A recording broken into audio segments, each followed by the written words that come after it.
Despite the results last week, Nikki swung that one, came through for you. How much do you lean on her as a veteran right now when you're trying to kind of grind through some things to set the tone and be a leader for you? Well, a lot, and it's not just that Nikki's upping her game. She's been that consistent all year, you know, and even coming from last year. So yeah, that's great to see. That's what we're kind of missing a little bit is some of the consistency. You know, we've had Gwen Zavekis, who started off really hot, and Danica was really hot there for a while, and Mac's been somewhat consistent, but you know, Jana's obviously hasn't been as consistent, so that kind of hurts you, especially when you're trying to make up lineups and try to string things together. So that's really something we need to work on here in the next few weeks, is trying to get some consistency, get some people more than just Nikki hot, so we can really start to score some runs. How far has she come in the last couple of years? Just how much has she made herself into a big-time player? Well, incredible. We always saw the athletic talent that was there, but you know, she's really learned a lot about the game, I believe.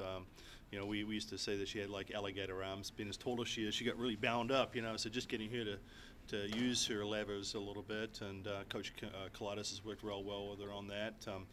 And her power numbers have jumped tremendously. You know, 3 home runs the first year, 8, 17 last year. Well on our way to double digits this year, so it's been great to see that. But also her smarts in the infield and being able to charge the ball. When she first came in, she couldn't really charge or throw off the run; just relied on a strong arm. And just watching her game grow, it's been a lot of fun. Before that double play in the first inning, I think in the opener against Washington, the infield came together without you out there. I think you'd already made a visit, and it looked like Nikki took the lead vocally. Is she filling that void that maybe Linval had last year, being kind of that, you know, the coach on the field? There is no doubt that's what we want from Nikki. You know, Nikki, I mean, I read the quote she had in the paper, you know, last week, and I highlighted it to her. I said, Nikki, this is awesome. You know, make sure you're saying this to the team. He said, well, I told them after last weekend. I said, well, maybe during the weekend or before the weekend would be a good thing. But, you know, I think she's starting to realize that she has a lot of good things to say. She's picked up a lot of stuff on our program over the last 3 years. And, you know, we need her to say it more. And obviously, you know, we've got a freshman over there in the corner, and, you know, Jenna sometimes is, you know, sometimes spaces off just a little bit, and so she's got to marshal those infielders. I think Lauren Linville's the next one, maybe next year once Nikki's graduated. But, you know, it really is her infield. We're telling her, hey, this is your infield. Make sure they're ready to go. Do you get a chance to watch a lot of Arizona, just as another top team in the Pac-12? Yeah, absolutely. I watched, you know, all the 3 games from Utah. And Utah's pitching did a great job with them. I don't think they hit a home run the whole weekend, which is amazing. You know, even though there's a big ballpark there, it's still able to hit home runs there. And you know, so that was a great accomplishment. And just seeing how they were doing and what they were doing to their team. Obviously, they had a secret for O'Toole too. I mean, you know, gave her 2 losses, which no one else has been able to do. You know, so you know, they had a game plan that we're going to try and replicate, and you know, go out there, be a little more aggressive than what we've been in the past, and you know, try to scratch out a win. Does it do anything for this team knowing that if you guys go down there and get a sweep, you could end the weekend in first place in the Pac-12?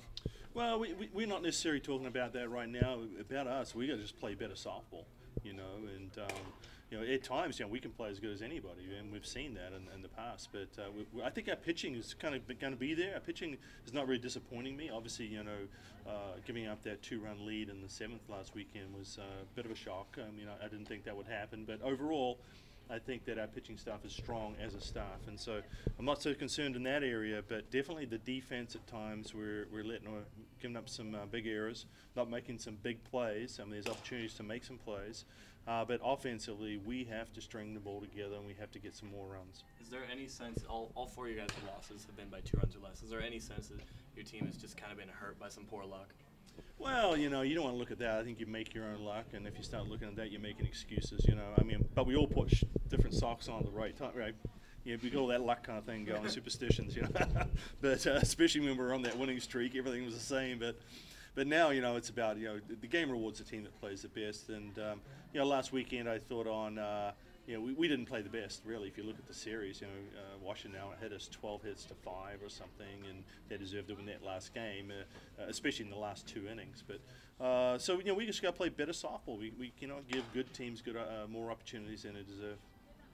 Through 41 games last year, the same amount, you guys had 2 more losses. How do you feel this team compares at this point to last year's squad? Well, it is a different team. You can see that by the numbers, you know, obviously. But I like how close they are as a unit. You know, they're pretty close to each other. They care about each other. I think the pitching staff has a really good camaraderie going.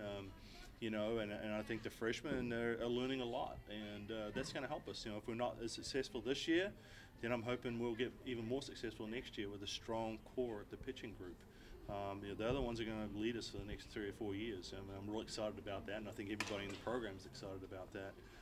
But right now, you know, I've got to get them better. I've got to get them prepared for these tight games that we're facing right now. You know, and I likened it to old fast pitch when I played. I mean, they hate to hear that back when I played. You know, so.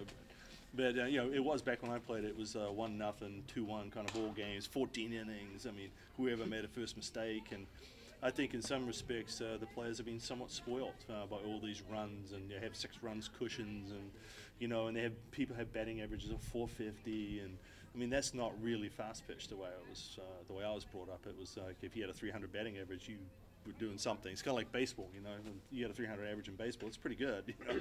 So, you know, we got to learn how to. What I'm saying is that we got to learn how to win these close games, how to hold on when we're ahead, like we were last Monday. Obviously, or Sunday, we didn't play the best, obviously that day, but we did enough to win. We just didn't win. Are you finding without the wealth of power bats that your margin for error offensively is just smaller? It certainly is. I mean, I think, you know, we're facing better catching too, and it's hard to steal on people and create some runs that way. But, you know, we've had some things going on like missed signals that are hurting us a little bit. We want to make sure we clean up some of that stuff. But, you know, we love to put runners in motion, and I think we got some kids who have pretty good bat control.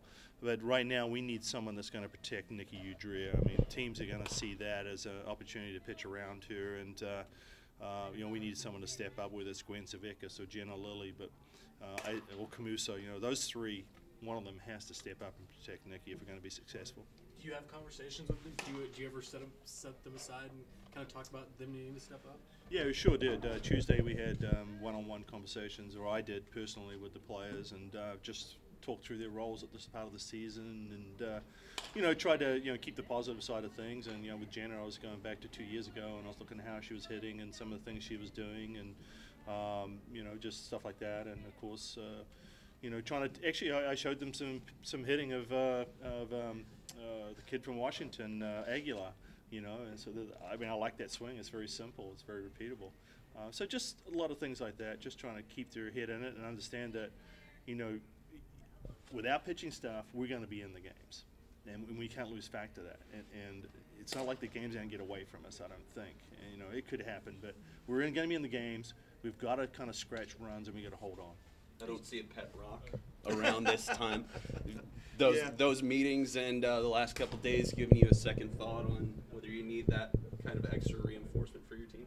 Yeah, well, you know, we're gonna have to see what they listen to, you know, and you know, I love watching Utah right now, and I really like what Coach Hogue's done with that team. I mean, they're buying into a system there.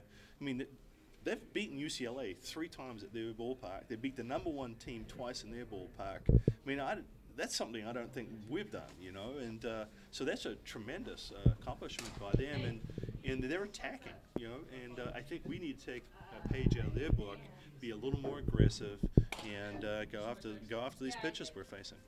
So when you say attacking, what specifically with these players needs to be different in their case? Yeah, for sure. You know, we're looking back at it, you know, we've seen that we're letting too many good pitches go. We're letting good pitches get ahead of us, and that's a recipe for disaster. I mean, I know that. One of my teaching my pitches, get ahead of the hitters, you know, and that puts you ahead of the 8 ball. 2-0 count, in other words, is big trouble. So, you know, we need to avoid those pitches getting ahead of us by attacking those first pitch pitches and let them know we will attack. I think the book is out that we're taking too many first pitch strikes. Is that something like Jenna and Glenn are guilty of? That they can do better to help protect Nicky? Yeah, definitely. I mean, I think so, and you know, and Alexis Mack a little bit, you know, but Alexis has been good at extending the at bat. You know, it's the one where, you know, we're taking the best pitch we see in an at bat, and then we swing at the marginals, and it's really making it difficult for us, especially our power hitters, the ones that can drive the ball. Thanks, Mike. Appreciate it.